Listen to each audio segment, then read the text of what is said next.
نن دا د مولانا صاحب لاش د جی ایچ کیو مخې ته کېږدي او د ټول پښتون وطن پوښتنه ورڅه وکوي. ما د یو څو جاهلانو پوسټونه دا هم وکتل، زه یو څو پوسټونه دا هم ګورم چې خلک په میډیا باندې وایي چې یاره ساقي جان د مولانا ادریس صاحب قاتل دی. څنګه چې تېره ورځ په منبرو باندې ما ته کنځلې کړې وې، نن د ریاست نه په دغه منبر باندې د دغه علم د مرګ او د شهادت پوښتنه وکړه.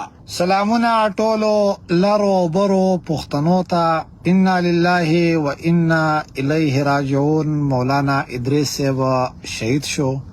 تېره ورځ ما په مولانا صاحب پسې ویډیو کړې وه او دغه پیغام مې ورکړی و چې زمونږ په پښتون وطن کې منبر محفوظ نه دی، قرآن محفوظ نه دی، علما محفوظ نه دي، عوام محفوظ نه دي، زمونږ کورونه محفوظ نه دي، زمونږ خویندې میندې محفوظ نه دي. په منبر باندې د امن خبره وشي. صرف دغه سوال مې کړی او دغه سوال په بدل باندې پښتنو ما ته بېشماره کنځلې وکړي. پښتنو زما خور مور وکنځله. نن ډېره د افسوس مقام دی او یقین وکړه ډېر د زړه نه خفه یو. دا نه زه په دې نه یم خفه، چې یا زه تاسو سره ریاکاري وکړم او یا زه تاسو ته ځان ثابت کړم چې او زه په مولانا صاحب باندې خفه یم او زه تاسو باندې اوس چې کوم دی دلته ځان درته پخڼې او مکار زه تاسو ته ځان ثابت کړم. زه نن د ټولو لرو برو پښتنو نه دغه سوال کوم او هغه سوال زما دا دی چې تېره ورځ ما کومه خبره کړې وه نو زما خبره غلطه وه، یا زما خبره ما مولانا صاحب ته کنځلې کړې وي، یا د مولانا صاحب څخه زما نه څه ذاتي اختلافات وو، نه زما د مولانا صاحب خپلو کې څه دشمني وه. خو ما صرف دا سوال کړی چې په منبر دی د امن خبره وشي، منبر لا محفوظ نه دی. شاید دا خلک نه خبره وو، د دې خلکو غوږونو ته دا خبره په اول ځل زما غونته کې د یو جاهله، زما غونته کې د یو کمزوري سړي د خولې نه اورېدل وه، نو دیو پې ځکه غوسه شوي و. نن هغه خلکو په خپله ولیده او نن هغه څوک چې هغه چا چې په منبر باندې د وطن د امن چغې وهلې او د ملک د سپاسالار صفت یې کاوه او د هغه تعریفونه یې کول، نن هغه سړی هم شهید شو. زه نن د خپلو علما کرامو نه دغه سوال کوم چې اوس خو دې په منبر باندې د امن خبره وشي، اوس خو تاسو ته پته ولګېده، اوس خو تاسو خبر شوئ مولانا ادریس صاحب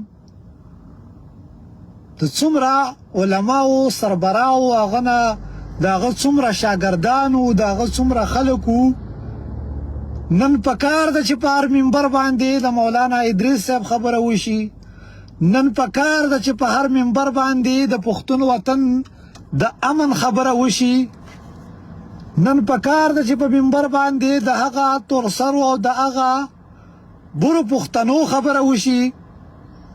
زمونږ د پښتون وطن ما د یو څو جاهلانو پوسټونه دا هم وکتل، زه یو څو پوسټونه دا هم ګورم چې خلک په میډیا باندې وایي چې یاره ساقي جان د مولانا ادریس صاحب قاتل دی.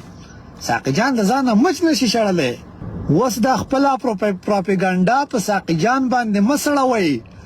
څنګه چې تېره ورځ په منبرو باندې ما ته کنځلې کړې وې، نن د ریاست نه په دغه منبر باندې د دغه علم د مرګ او د شهادت پوښتنه وکړه.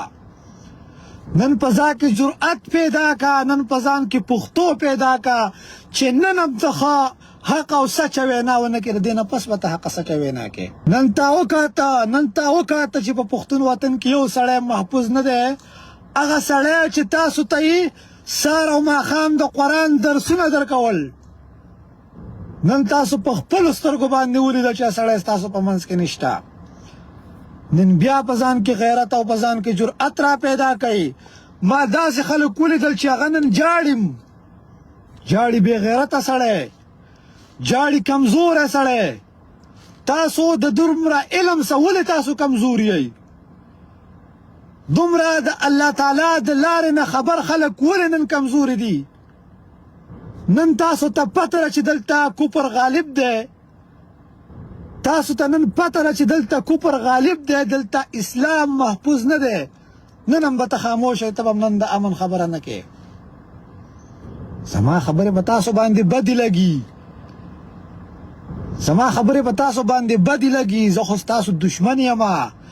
ما ته خو تاسو د دشمن په نظر باندې ګورئ، ما ته خو تاسو د دشمن په نظر باندې ګورئ. زه خو ستاسو دشمن یم. نن هغه ملایانو ته ویم، نن هغه علماء کرامو ته ویم چې نن دې ستاسو په منبر باندې امن خبره وشي. تر څو پورې لاړ شي دا د مولانا صاحب لاش د جی ایچ کیو مخې ته کېدی. نن دا د مولانا صاحب لاش د جی ایچ کیو مخې ته کېدی او د ټول پښتون وطن پوښتنه ورسه وکوي. تاسو کې دا شعور نشته، تاسو کې دا سوچ او فکر نشته، تاسو سره دې خبرې احساس نشته. بیا هم راغلي په میډیا باندې ناسې پچپوزي کوئ ساقي جان چې زما باندې ستاسو تسلي کېږي. ولیکئ ما یې قاتل ولیکئ چې په ما ستاسو تسلي کېږي او زه تاسو ته دومره لوی مړه ستاسو شان نیتونه او ستاسو شان سوچونه د خدای مونږ له نه راکوي. مونږ دې الله تعالی ستاسو غونته کې د کم سوچ وس نه راکوي چې ستاسو شانته کې کم سوچ وکړو. زما څه ته څه ضرورت دی؟ زه دا سهار او ماښام چې ما ځان دشمن کړی دی، زه دا د دې مسافرۍ کې ناست یم، الله تعالی له هر څه ډېر تېر راکوي. زه وایم زمونږ دا غږ 2-3 کسانو ته رسي چې موږ د خپل پښتون وطن د امن خبره وکړو. دا موږ په ځان باندې فرض ګڼلې ده، فرض. نو ګورئ تاسو هم وجني، تاسو هم نه پرېږدي. دا خو یې دله صرف معلوم که چې په دې وخت کې د علماو سربراه څوک دی، دلته څوک خلک راغونډوي او دلته څوک خلک دلته خلک په چا باندې راغونډي. تېره ورځ تاسو پیغام ورکړی چې مولانا شیخ ادریس صاحب د دومره علماو سربراه دی. نن یې تاسو هغه سربراه نه خلاص کړئ. د هر منبر نه به دغه شانته کینه تویېږي لکه څنګه چې مولانا خانزیب صاحب توی شوه، خلک پې خاموشه پاتې شوي وو. د مفتي منیر شاکر صاحب نه توی شوه، خلک پې خاموشه پاتې شوي وو. نن د مولانا ادریس صاحب اینه توی شو که تاسو پې خاموش پاتې شوئ. دغه شان زما اینم تویېږي، ستا اینم تویېږي.